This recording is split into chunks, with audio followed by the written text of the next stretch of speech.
A graça e a paz do Senhor Jesus, meus amados. Jesus é lindo demais. Hoje seguimos o nosso discipulado com a leitura do Evangelho de Lucas. Chegamos já no capítulo 15 e hoje vamos fazer a leitura do versículo 8 até o versículo 31.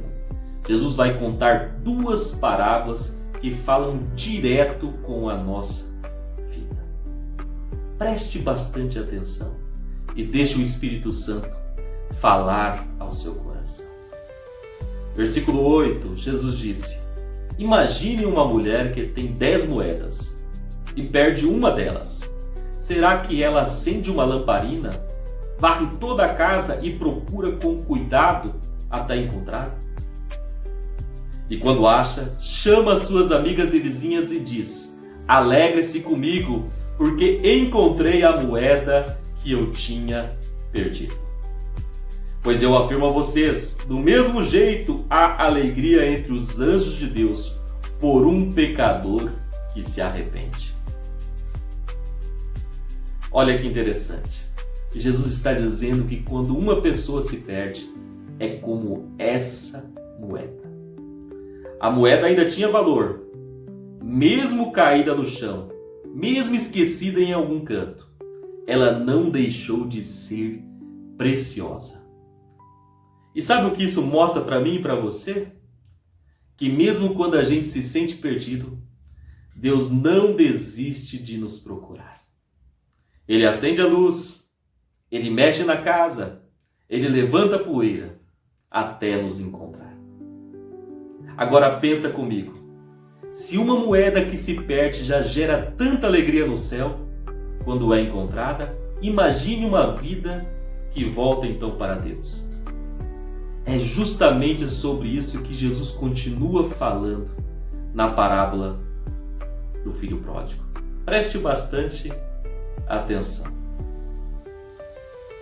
Então Jesus ele disse: um homem tinha 2 filhos. O mais novo disse ao pai: pai, me dá a minha parte da herança. Então o pai repartiu os bens entre os 2.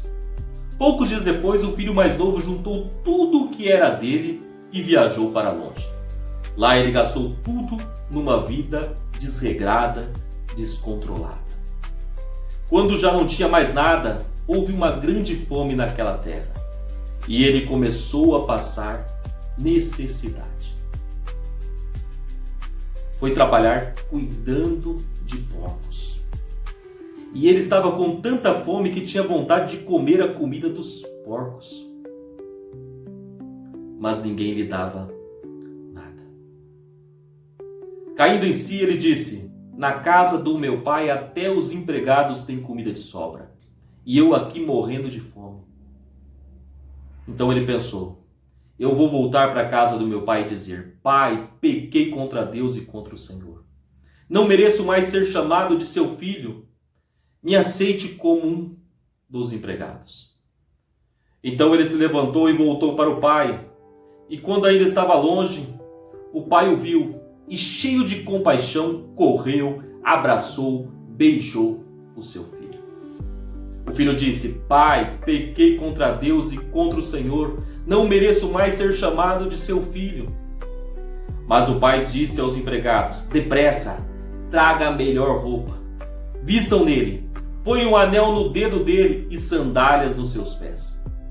Tragam um bezerro gordo, matem-no e vamos fazer uma festa para comemorar. Porque esse meu filho estava morto e reviveu, estava perdido e foi encontrado. E então começaram a festa. Enquanto isso, o filho mais velho estava no campo. E quando voltou, ouviu a música e as danças, perguntou o que era aquilo. E disseram: seu irmão voltou. E o seu pai matou o bezerro gordo, porque o recebeu de volta são e salvo. Então o seu irmão ficou com muita raiva e não quis entrar. E o pai saiu e insistiu com ele. Mas ele respondeu: eu trabalho para o Senhor há tantos anos e nunca desobedeci nada. E nunca ganhei nenhum cabrito para festejar com meus amigos. Mas quando esse seu filho volta, que gastou tudo com prostitutas, o Senhor manda matar bezerro gordo para ele. Então o pai respondeu: Meu filho, você está comigo sempre, e tudo que é meu também é seu. Mas era preciso celebrar, porque esse seu irmão estava morto e reviveu, estava perdido e foi encontrado. Você percebeu? Na parábola da moeda perdida, Jesus mostra que Deus não descansa até encontrar o que tem valor. E na parábola do filho pródigo, ele mostra que Deus não só encontra, mas também restaura, abraça e celebra. Talvez hoje você se sinta como essa moeda, esquecido em um canto da vida. Ou talvez como filho que se afastou, que errou, que desperdiçou oportunidades. Mas eu quero que você guarde isso no seu coração. O Pai não desistiu de você. Ele está te esperando com os braços abertos para colocar sandálias nos seus pés e um anel no seu dedo. Mas pode ser que você se identifique com o irmão mais velho. Você está na casa do Pai, mas perdeu a alegria da graça. Se você está sentindo assim, Deus está te convidando hoje. Abra seu coração, participe da festa, se alegre com a volta do seu irmão. Porque o Pai está salvando, restaurando e trazendo de volta os que estavam perdidos. O céu inteiro se alegra quando um coração volta para Deus. Os anjos fazem festas no céu. E hoje pode ser o seu coração. Que essa palavra ela possa tocar a sua vida. E que você nunca esqueça, Deus não desiste de você. Pense nisso. Deus abençoe.